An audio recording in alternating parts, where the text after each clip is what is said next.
100 years ago, the great African-American scholar W.E.B. Du Bois famously said that the problem of the 20th century would be the problem of the color line.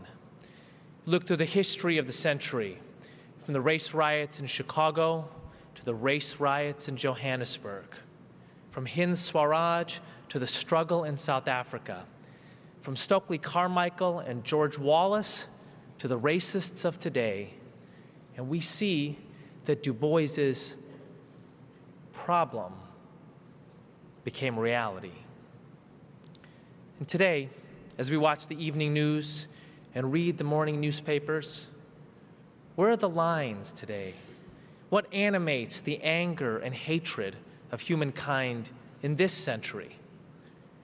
Too often, murder is committed to the soundtrack of prayer. Too often, the fault line appears to be what I call the faith line. And I think, as much as the challenge of race is still with us, that the problem of the 21st century will be the problem of the faith line. What can we learn from the issues of the color line to make progress on this all-important, seemingly intractable challenge of the faith line? I think the first and most important thing we learn is that definitions are everything.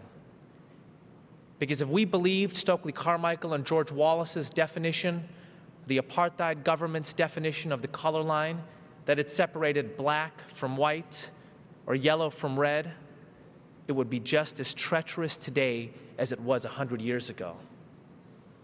Instead, a half century after Du Bois, Martin Luther King Jr. came along and he said, the color line does not separate black from white or yellow from red. The color line separates those who would live together as brothers from those who would perish together as fools. What might it look like to turn Sam Huntington on his head and adopt that same definition into how we view the faith line? Not as a world that separates Muslims from Jews or Buddhists from Hindus, but as a world that separates pluralism from extremism. People who believe in a society where people from all backgrounds live in equal dignity and mutual loyalty versus people who want only their group to dominate and everyone else to suffocate.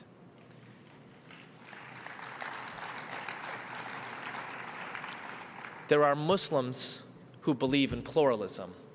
There are Jews who believe in pluralism. There are Buddhists and Baha'is and Catholics and Protestants and evangelicals and Unitarians and secular humanists who believe in pluralism.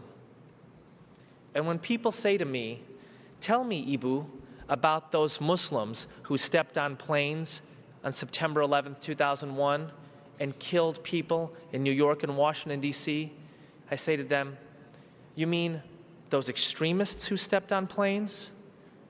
And when people say to me, tell me, Eboo, about that Christian who bombed the Atlanta Olympics in 1996, I say, you mean that extremist who bombed the Atlanta Olympics in 1996? Tell me about the Jew who murdered Yitzhak Rabin in 1995. And I say, let's get our language right. You mean the extremist who murdered Yitzhak Rabin in 1995? I don't think murderers deserve the honor of religious traditions. I think we should be clear with our language.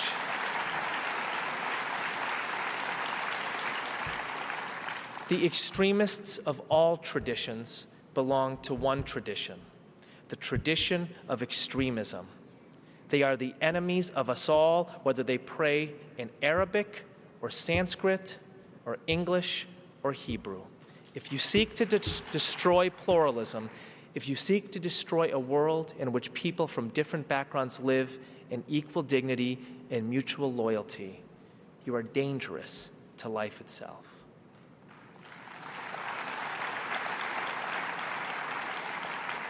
So where is the evidence for this? I find it first in friendship. So I grew up as a brown kid in the white western suburbs of Chicago, the one dark speck on an otherwise lily-white playground, I always dreaded the first day of school because of how teachers in Glen Ellen, Illinois, would attempt to pronounce my name. So when I was invited to the birthday party of the most popular kid in the 4th grade class, Jack, on a Sunday afternoon, you have no idea how excited I was to go. And when I learned that it was a barbecue, I almost did cartwheels. And when my mother handed me 2 kosher hot dogs in a plastic bag and said, "Have Jack's mother cook these in a separate pan," I nearly died. As if I wasn't different enough already. So as the kids were busy munching their hot dogs, who knows what meat it came from, I snuck through the back door, wound my way into the kitchen, and barely whispered to Jack's mother, "Do you mind cooking these hot dogs for me in a separate pan? My mom says they're kosher dogs." And in the kitchen with me was another kid, looking equally small, looking equally embarrassed, 2 kosher hot dogs in a plastic bag. My name is Chaim. We talked. He hated the first day of school too. He also didn't call his grandmother grandma.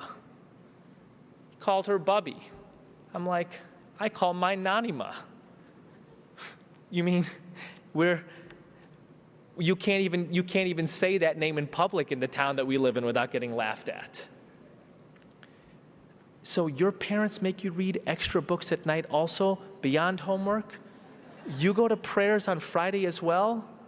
You and me, Chaim, we're going to be friends. That was my first experience with a Jew. And I have to tell you, my whole life, Jews have been my best friends. And I don't think that that's any accident. I think that there is something about growing up Muslim in America, particularly from the background that I'm from, a South Asian immigrant background, in which education is especially respected, in which my parents drilled into my head that you have a tradition that you have to live up to, that there are things called your ancestors who have expectations for you. There is a book called the Quran that articulates a set of guidelines for how you should act. And whatever you think American pop culture is, I promise you, they said, it does not have the equal weight in God's eyes as the Holy Quran.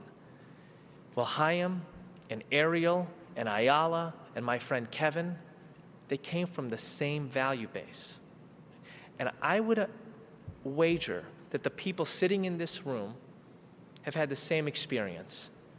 And your children have had it 1,000 times over, where they find in school or on the playground or in the YMCA people from a range of different backgrounds, evangelicals and Catholics, Muslims and Hindus, who have the same set of values, the same commitment to tradition, to education, to heritage, to family that you teach your kids. It is first in friendship that we witness pluralism. But what I didn't realize, growing up with my Jewish friends, my evangelical, Catholic, Hindu friends, that what I was doing was Islam. Who I was being was a Muslim. Because in each of our traditions, there is what I call the theology of human interaction, the theology of the bridge. I want to tell you what it is in Islam. And as I articulate this, I would love if you would think to yourselves, what does this look like in Judaism? In Surah 2 of the Holy Quran, the creation story, we are taught that God created Adam, the representative of all humankind, from a lump of clay and his breath. And God said to Adam, "You are my Abd and Khalifa, my servant and representative upon the earth." God called the angels forth and said, "We want you to honor Adam, the representative of all humankind. And the angels responded to God, "Why would we honor a creature who would only fiddle and destroy?" And God said, "I know what you do not know."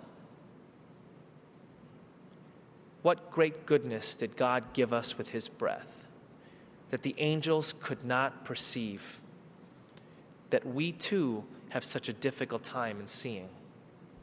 There's a clue in the next ayah of the Quran. God creates a competition between the angels and Adam, turns to the angels and said, "I want you to name the different parts of creation." And the angels respond, "We have only one form of knowledge, and that is to sing the glories of your name." God turns to Adam and says, "I am sending you to earth to be my servant and representative, to steward creation. I want you to name its different parts." And then God invests in Adam the knowledge and ability to do so. And Adam wins the competition with the angels. So what is it in the Quran, in the creation story of Islam, that distinguishes us, humankind, from the angels? The ability to name difference, the ability to flow with the diversity of creation, the ability to embrace the fact that God created this world in many different types of parts. The angels didn't know that. We did. That's why we were sent to earth. And over again in the Holy Quran, that vision is affirmed. In Surah 49, God made us different nations and tribes that we may come to know one another. In a later surah where God says to the Prophet Muhammad, may the peace and blessings of God be upon him, "I sent you to be nothing but a special mercy upon all the worlds." The Caliph and Imam Ali, the fourth of the rightly guided caliphs in Muslim civilization, famously sent a letter to his governor in Egypt saying, "You will meet there a wide variety of people in Egypt. They are all either your brothers in faith or your equals in creation." This is not marginal to the Muslim tradition. This is a centerpiece of the tradition, this theology of human interaction, this theology of the bridge. I arranged my trip here thanks to Mark Palavin, who is not only a serious leader in the URJ, but has been my primary contact at the Religious Action Center and has been such a leader in interfaith affairs in the nation. I just want to appreciate him so much for everything he does. And one of the things that Mark allowed me to do was arrange my visit here so that I could talk to your most precious resource tomorrow morning. And I am just as excited to spend 30 minutes with 50 kids from your youth movement, NIFTY, as I am to be with the 1,500 of you tonight. And I was with a group of them at Camp Kutz a couple years ago, and we've had a lot of young people come through my organization, the Interfaith Youth Corps, who have been formed by this community. And here's the question I'm going to ask them tomorrow. What is the Jewish theology of the bridge? What from your tradition inspires you to build a world where people from different backgrounds live in equal dignity and mutual loyalty? And here's the kind of things that the young people at Camp Kutz said to me a couple years ago. They cited Hillel. If I'm not for myself, who will be for me? If I am only for myself, what am I? If not now, when? They cited Buber, I and thou. They cited Abraham Joshua Heschel, who came to my home city of Chicago in 1963 to witness Martin Luther King Jr. preach from Amos, "Let justice rain down like waters and righteousness like a mighty stream." And if there was any